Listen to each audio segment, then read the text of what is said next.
Assalamu alaikum. Hello, good morning. I hope you guys are very well today and you're ready to start your day with myself, Maha Makhtoom, only on PTV World this morning. Today we have, as we always do, we have an informative and interesting show for you. But I hope you guys have been enjoying the beautiful summer's days that we have been blessed with these days. And you know, we're very close to Ramadan and we will be starting our special transmission as soon as it starts. And even on this show, we will be segmentizing our show and we will be giving you a little insight on what the beauty behind the Quran and behind each of the different verses and what it actually means to be a Muslim during this month. But before we launch into that over the next coming days, we will be sharing information with you in our usual basis. And today is very informative. We have some extremely important subjects we will be touching upon, which do affect everyone's day-to-day life. But before we do that, let's look at what's happening around the world and within Pakistan.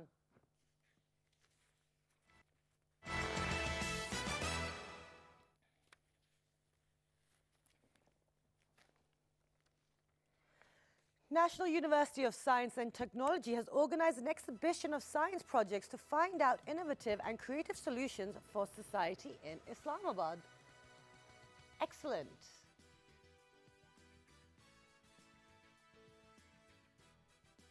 Moving on, environmentalists from around the world came to Taiwan's Orchid Island to clear plastic waste from its beaches and raise awareness of the problem of plastic pollution. And this is something that we are suffering with in Pakistan too.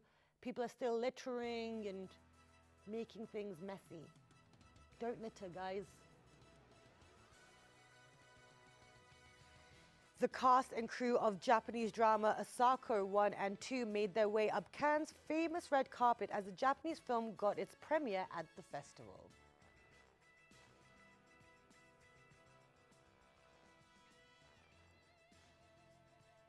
And you'll see why we mentioned this piece of news as well later in the show. And moving on to sport, Pakistan beat Ireland by 5 wickets on the 5th and final day of the historic test match in Dublin. So congratulations to Pakistan. Well done.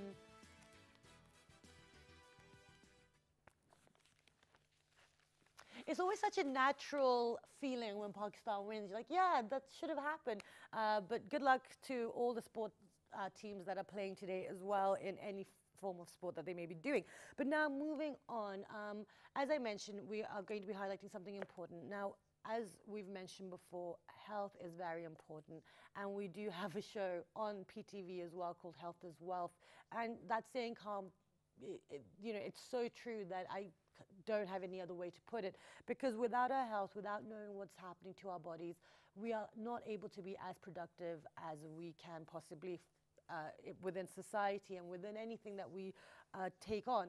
But there are certain medical areas that within Pakistan, maybe we don't have as much information, maybe we don't know what's going on. So it's very important to know where do we stand as a nation in this area, because this is something that a lot of people are suffering from. Day by day, the neurological issues are increasing. And within Pakistan, you know, I mean, for myself, I can speak, and there are a few people out there. That's why we are doing this show, because of the request. You know, what is happening regarding neurosurgery as well within Pakistan? What's happening with the training? Are there institutions? Are there recognized surgeons within the country? And we have had this gentleman on the show before. He is a renowned neurosurgeon, and he has also been teaching, and he also trains. He is none other than Professor Dr. Khaliq Uzzaman. He is a neurosurgeon. Assalamu alaikum. Good morning. Assalamu alaikum. Thank you so much for joining us today. Thank you for having me. Okay, so this is a very broad, a very vast topic, but we're going to try and maneuver ourselves around it. But within neurosurgery, within Pakistan right now, what is the current status? Well, I think if you compare it with the 80s, it has really just rocketed up with the services. Great. Just before 1980s, for example, before 88, there were only about 3 neurosurgeons all over Pakistan. 3? 3. Oh, wow. Or okay. 4, well recognized. And then there was a little training that was started inside Pakistan, and some neurosurgeons came from abroad. and that was the biggest influx at that time. Okay. It was around about 1988, 1989, when a number of services started in KPK, in Islamabad, in most of the cities, and the centers that were there. For example, the earliest center was in Karachi only, where OB Juma started, and that was way back in 1950s. But then there was Professor Bashir was another neurosurgeon who is a great legend, and Professor Iftikhar Ali Raja. They were like the first generation. Right. And then we came, quite a number of us, and we settled in almost every academically important medical cities in Pakistan, like Karachi, Lahore, Multan, Faisalabad started. Peshawar was already existing, Islamabad took off, so, and Rawalpindi, of course. And now, you would be surprised that we have more than 250 neurosurgeons. Wonderful. Within a span of, say, 25 years. Great. Well, and this was because of two things. Since 1988, very few neurosurgeons from abroad came. Right. So therefore, there was indigenous production. Wonderful. And this indigenous production was not of any low quality. There were, well, heads off to College of Physicians and Surgeons of Pakistan. And also, not only there was a good training program in College of Physicians and Surgeons of Pakistan, which is a world-renowned institution, and the individual universities also started their own programs. Wonderful. So what we call fellowship of College of Physicians, and FCPS, what we call, it is just equivalent to FRCS, for example, from abroad. Then there was master program, in which there was a structured training program, proper evaluation, and at the same time, what happened was that people started, after finishing their program here, once they qualified, they went abroad, for example, for fellowships. Wonderful. And now they're coming back, and they're coming back with a lot of more training, more skills, more knowledge, and up-to-date kind of surgeries, etc. Oh, great. So and that leads to two elements that come into my mind right now. So how have we kept up the standard, the quality of the training within Pakistan since then? Well, the thing is, the most important thing was the structured programs. Right. For example, if you have a master's program, there was a higher education commission that was controlling it. Right. They would not actually recognize a qualification unless certain. And there was, although not very important role, but Pakistan Medical and Dental Council also really contributed to it. Okay. They did not, they refused to recognize, for example, degrees that were not really appropriately, the training program was not up to the mark. Right. So there was no, and then there were some individual efforts by some distinguished neurosurgeons, for example, and you would be surprised today you have neurosurgeons that were trained in Pakistan that are consultants in Britain. They're consultants in the whole of Middle East. Absolutely. And you would be surprised that in about 95% of neurosurgeons at present in Pakistan are trained within Pakistan with exposure to the international standards. And that's wonderful. And, you know, we aren't too surprised because we know Pakistan is full of talent and there are people that are doing great. But, you know, it's really good to get this out there on the, you know, public forum as well, because this is probably not common knowledge. Now, it's great to know that, you know, there is still emphasis and the quality hasn't dropped as much. There are different issues that the field faces, but you guys are dealing with it. Is it being dealt with? Or yeah, this is, I'm glad you brought it up. You see, generally, what is the budget? You see, normally the resources are important. Okay. The infrastructure is important. Right. Technology is important. And therefore, the amount of money, and obviously it is a very expensive specialty. Yes. So therefore, not only the technologies but the facilities needs to be enhanced. Okay. And I think there is a lot to be done in that respect. Okay. I feel before we talk about what needs to be done, what is the current status of the instruments or the technology regarding neurosurgery? Well, there are certain technologies, you see, just like it's like mobile, for example, you see every time it upgrades, and therefore what happens that in technology as well, the things move up and new things come up. It takes a long time in Pakistan to get any technology from abroad. Right. The instruments is no problem because we can actually copy instruments here And we in also make a lot of instruments Yeah. within Pakistan as well, Yeah. and we do, you know, provide right. them as well. That's right. But the finishing, the part of it actually still needs to be Right. really looked at. Okay. So the important thing is that you need to increase the budget. You see, there is one little problem, and I would like to share it. Please do. You see, what happens is in the medical college, in the curriculum, there is still a little small problem in medical colleges, especially in private medical colleges. Right. The private medical colleges are recognized on the basis of 4 or 5 subjects that they have to actually have the facility of. But neurosurgery is not on their priority list. Right. You see, they might actually do it on their own, but the PMDC and the controlling authorities do not have this kind of essential kind of component to it. Okay. So therefore, because majority of these private medical colleges, they are more like money-making areas. So therefore, they do not want to actually start something very expensive. Okay, now so that is giving us a little bit of the structure and insight of what's happening within the neurosurgery, But now, so let's talk about why. Okay, so you've told us what the issue is, and now I would like you to explain to me what are the actual neurosurgery issues or illnesses that we are seeing within Pakistan, and we're seeing a rise. Two questions: a rise of, which is why we need to then really look at the system and the budget and the need to improve the system. Okay. Sorry, the resources. We will go more to do with the frequency of the problems. Okay, let's talk about frequency, and then what are the issues? Yes. Yeah, the biggest issue, the biggest problem, as far as the neurosurgical diseases is concerned. If I am right, I took the you asked me the question about actually neurosurgical problems of patients. Yes. Yeah. Yes.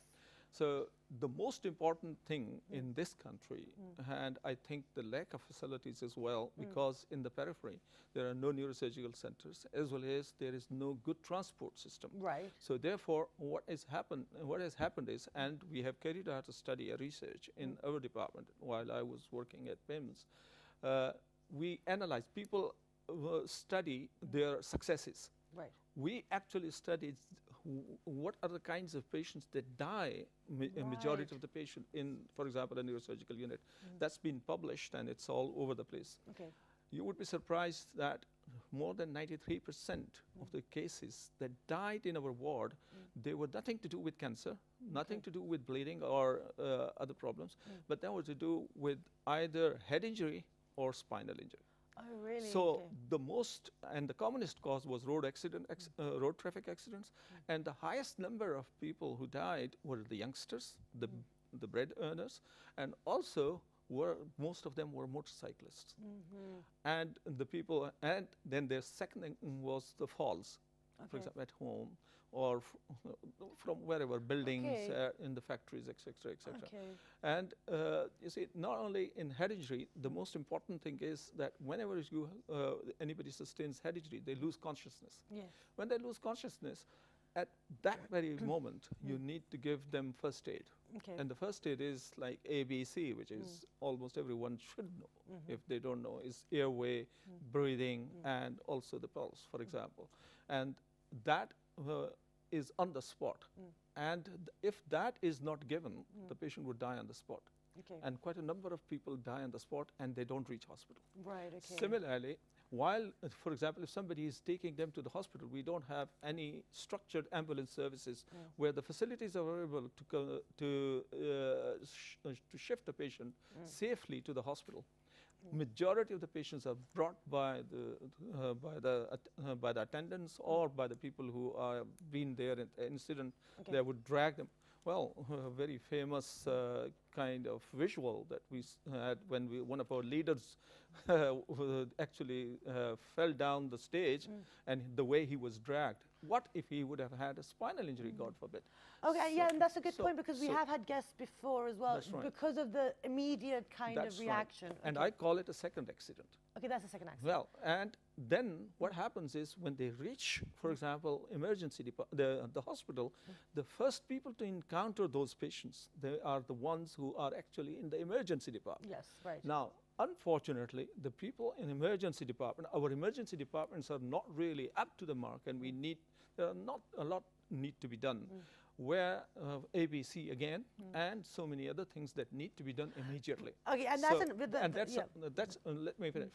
And that's what I call third accident. right.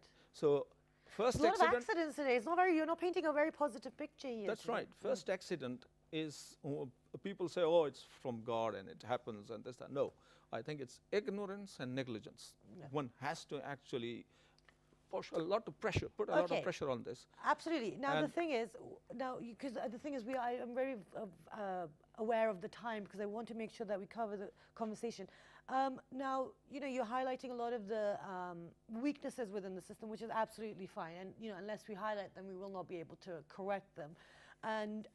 But what are the solutions? I mean, okay, fine. We know on the legislation side, budget side, we need more awareness. We need more money into it. But as individuals, how can we make sure that we are getting the proper resources and this negligence and ignorance? I almost actually covered that. Yeah. All you have to do is make sure that the patient's mouth is not full if the patient is unconscious during an accident. No, I meant as what is the role of the citizens or the civil society to make sure that the resources or the training or the, how do we well, kind it becomes more political if I actually say that, it's the responsibility, say, for example, first of all, the professionals to highlight the issue, which I tried to do. Second thing is, it's to the responsibility of our organizations and people like yourself to propagate that. And the third is that the authorities should take notice of that and actually provide the facilities and have a proper team and proper planning for it. Wonderful. And we will do another show where we talk about actually what is needed. But I just wanted to point out, so within Pakistan, if, God forbid, someone suffers from some form of head injury or spinal injury, some form of accident where they need to be having have some surgery, what do we have within Pakistan? Well, we have almost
Welcome back, guys. And I was in that frame of mind where the show must go on until I'm told it's to stop. But this is the beauty of live shows. You have some form of technical issues at points, but this actually highlights a very good point. Now, if this was to happen within, the operation theatre, what would happen?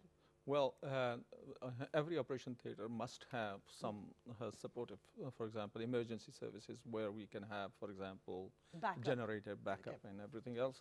But having said that, just imagine what happens to the surgeon at that time. You see, and he's not only concerned about the patient. I mean, the only concern that he has is the patient should Yeah. not suffer. Okay. And if the job is already difficult, complicated, neurosurgery generally, not only trauma, but others as well, and suddenly the light goes off or the machine stops working. Yeah. So it's important, having said that, it's important the neurosurgeon should have the nerves to, to actually sustain that. Absolutely, nerves of steel, and you know this is why surgeons have such a they demand a lot of respect and have this kind of stereotype that they have nerves of steel. And there's a lot of programs and movies on this kind of profession as well. But finally, before the break, I had asked you within Pakistan, though, what are the different areas of neurosurgery where we are able to, treat our patients, where they don't need to go abroad, where people actually tend to opt to, where they don't feel like there's something within Pakistan. That's right. Let's have a positive note before we wrap up the segment. Almost anything and everything, provided people have trust in it. Sorry, okay. So the most important thing is a trust deficit. Okay. So trust deficit in anything and everything will really work further. For example, if people have trust in their services and in the competency of the surgeon, actually, I don't think there is anything that perhaps 1%. Okay. That would have extremely specialized and. Okay, but within Pakistan, what is the most? What I mean is that what is the most common kind of neurosurgery that we are seeing and that we're able to just deal with without this issue of resources, without this, all these other issues? As I said, the commonest is trauma. Okay. The second most common thing that really perhaps we have not highlighted is the babies that are born with problems. Okay, right. Neurological problems. For example, they have birth asphyxias, for example, when they have water in their brain. Similarly, they have malfunctioned or malstructured or maldeveloped brain and spinal cord. And these are the second problem, which can be preventable, just like accidents can be prevented. Similarly, this thing can also be prevented by good antenatal care and looking after the mothers and obviously looking after the babies when they are being born. Absolutely. But that is another topic and another conversation for another time. Thank you so much for being here today. Thank you. It's been an absolute pleasure. And that was me in discussion with Professor Dr. Khaliq Zaman talking about this situation of neurosurgery within Pakistan. There are issues, but there are wonderful surgeons out there. Just do your research. Make sure that the hospital have the right facilities and that there's a backup for any potential issue that could arise. So with that, we're going to go for a short break. And when you come back, we're going to be highlighting something else that's happening within Pakistan, and it's the importance of bilateral relations. Stay tuned.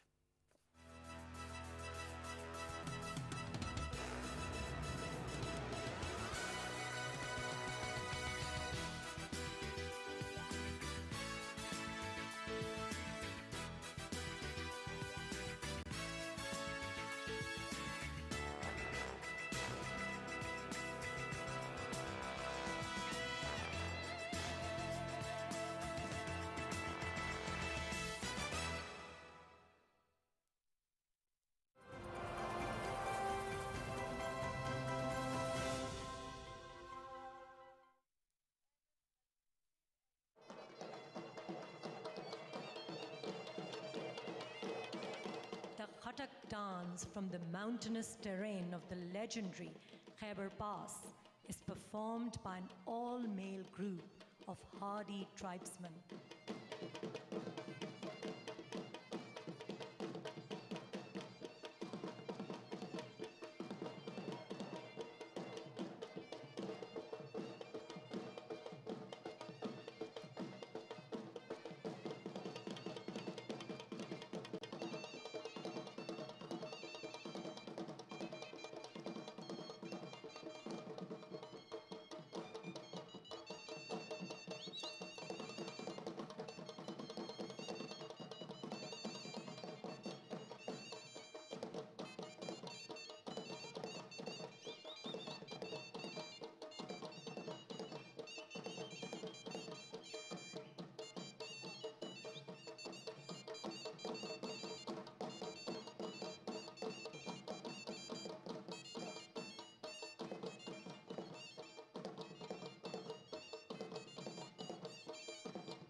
Welcome back, everyone. And before the break, we were in conversation with Dr. Khalik Uzzaman talking about the status of neurosurgery. And, you know, one thing I didn't mention before we went to the break is that a lot of these issues, as we've highlighted in the first segment, can be minimized or avoided. It's about learning and, you know, the issue of first aid. I feel like we should be teaching that to every child within school as well, because that could also help minimize the damage from accidents or falls, etc. But now moving on, as I mentioned before the break as well, that it's important to know it's important to build on relations with other countries. We're living in a global village these days. I know the phrase is overused. I'm not a big fan of it myself. However, I couldn't think of anything else to kind of describe the situation. And, you know, there's a lot of ignorance out there. There's a lot of stereotypes out there. And, you know, the more awareness that we do, the more that we try and learn. Maybe you guys know more than I do, but, you know, we're here to explore and learn about different countries that have relationships with Pakistan, are actually working with Pakistan in order to help its development and have shared goals. And one of those countries is Japan. There is an organization called JICA, which is a Japan International Cooperation Agency, which is a leg of the government, and it has been operating within Pakistan for 66 years in development and development cooperation. The different areas we will be exploring and the different projects they're working on side by side with Pakistan, and also the role of such organizations and then their alumni bodies. You know, what is happening, because that has a professional element attached to Pakistan as well. People can benefit. So we're going to be exploring all of that, and to discuss all of this, we've been joined by the president of the JICA Alumni Association of Pakistan, Sayyid Ahmed Ali Shah. Assalamu alaikum. Good morning. Walaikum assalam. Thank you so much for joining us today. So tell us, I will start with, what is JICA? As you already mentioned, JICA is a Japan International Cooperation Agency. It's a government body which acts as a bilateral cooperation agency.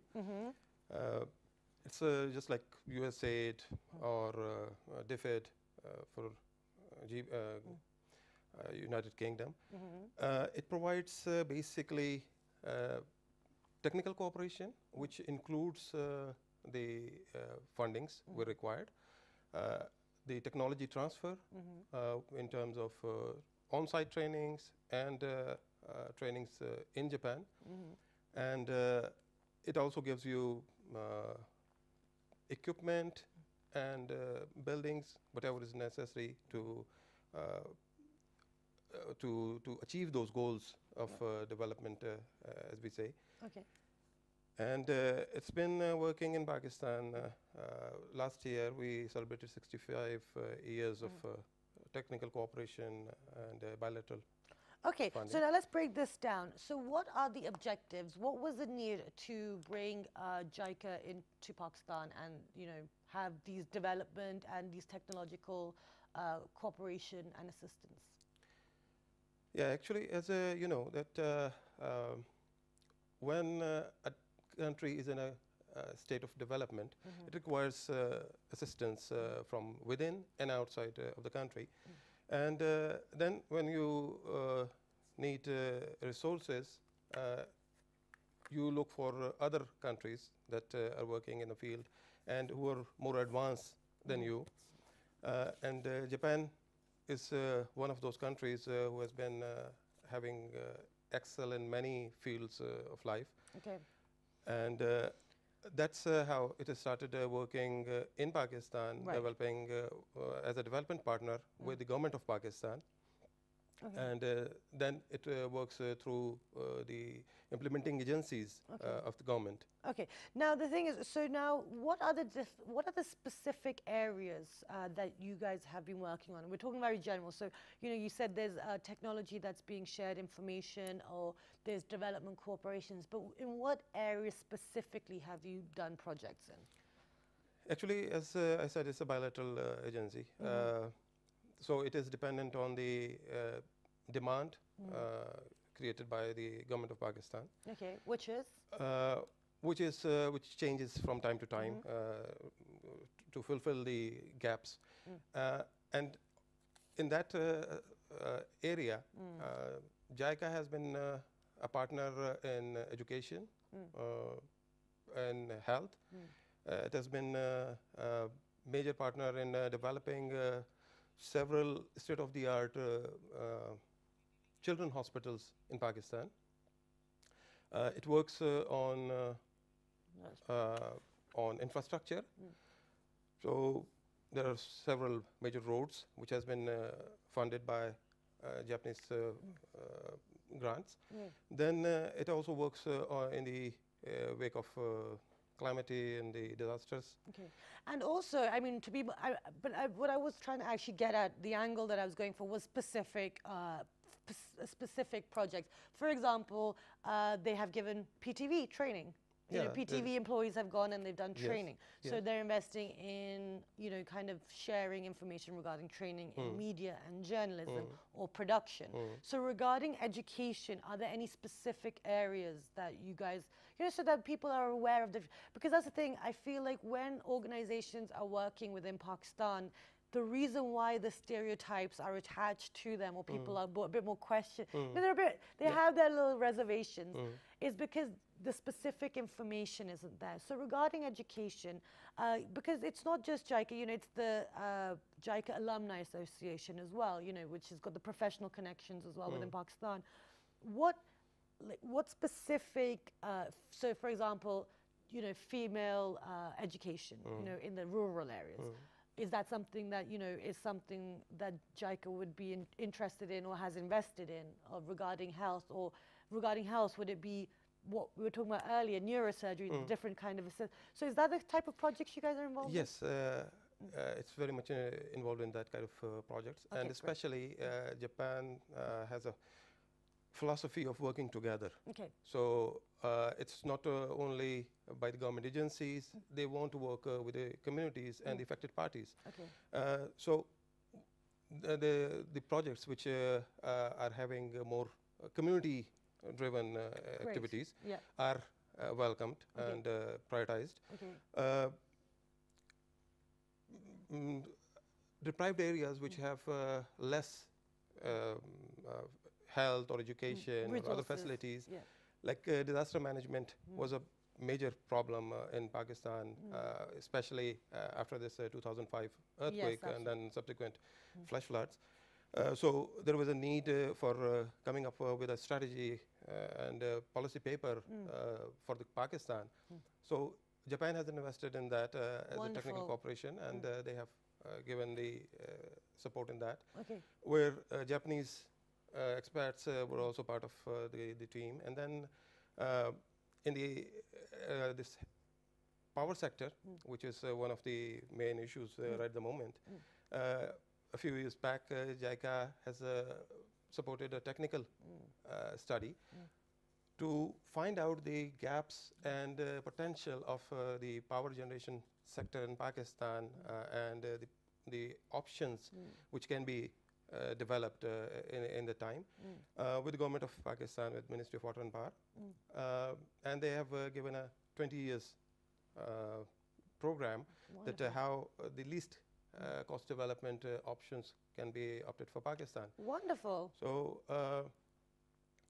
then in the energy sector, this renewable energy thing, Pakistan, first on the grid solar system was funded and installed by government of Japan. Okay, so this is really wonderful. You know, there's a lot of positive work and collaboration and cooperation going on between the two countries within Pakistan for its development. But now, going forward, let's move the conversation forward. You know, you're part of the alumni as well. So what role does that association play within this whole context?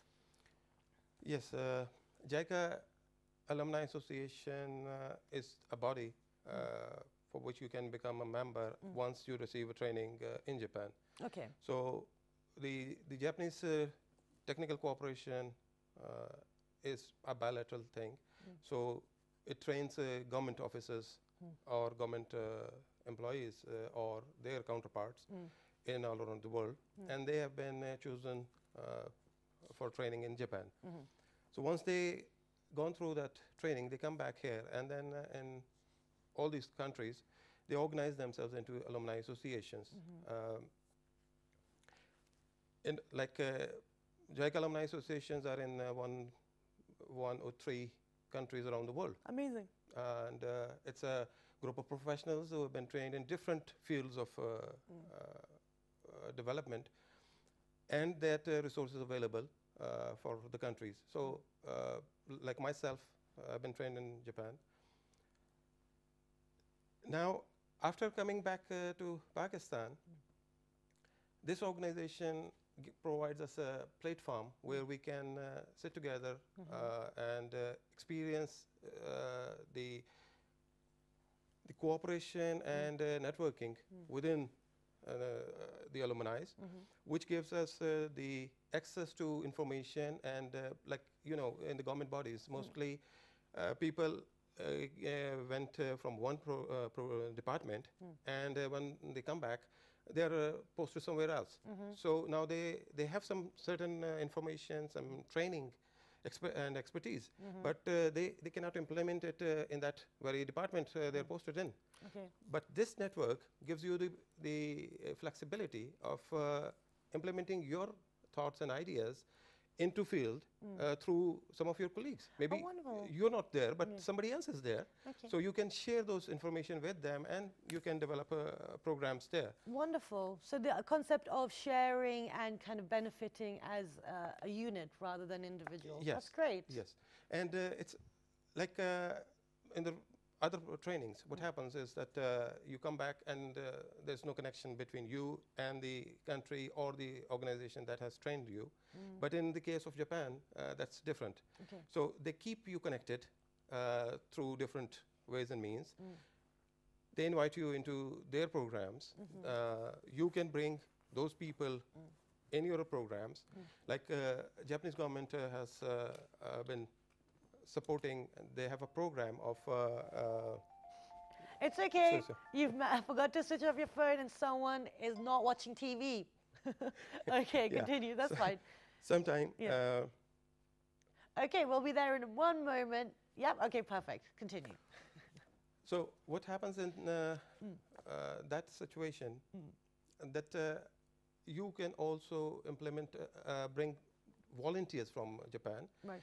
There are different type of volunteers. One are young professionals. Okay. Then you have elder people who devote their expertise in the countries. But unfortunately, that facility is stopped in Pakistan because of the security concerns. Right. And we are discussing with them to start it at least in the major cities. Okay, but the thing is, we're running short of time, and you know we always run short of time. I always, you know, if Shahzad's not here, one or the other always has too many questions. But now, getting back to the point, I wanted to talk about the the kind of relationship that you have with Pakistan has with Japan. Now you were saying, talking about the training programs, that if you register with the alumni organization after you've got the training, but then how does one get involved with the training? How would they, you know, become part of it, or be considered to be sent off for training, or something that would benefit them in their field or profession coming back to Pakistan? Yes, actually, being the bilateral donor, Japan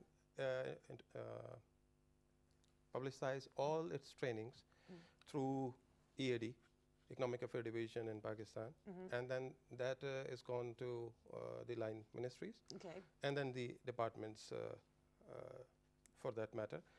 And then the nominations comes from their respective organizations through proper channel to their ministries, and then to EAD, and then finally to the Japanese government, but whether it's China. Okay, but now one of the queries that I have with these kind of programs is that how do we make sure that, you know, like someone who has the ability, who has the qualifications, who deserves it, because, you know, a lot of the times, you know, within systems as well, not just within Pakistan, internationally, you know, there's preferential treatment, or there is, you know, it's not a fair allocation of the training. So how does someone who's interested in it make sure that they can put themselves forward in any field, actually, be it media, be it technology, be it agriculture, health, etc.?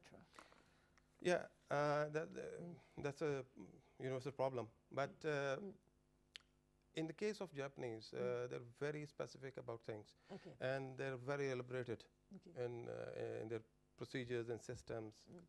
One thing which is a good thing about Japan is there is no preferences for anybody, so it's always on merit, and everything goes from here to the top.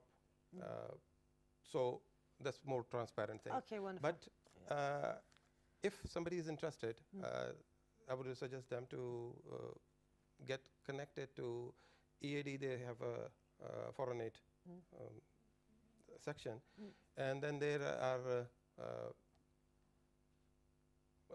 desks which are dealing specifically with Japan and other.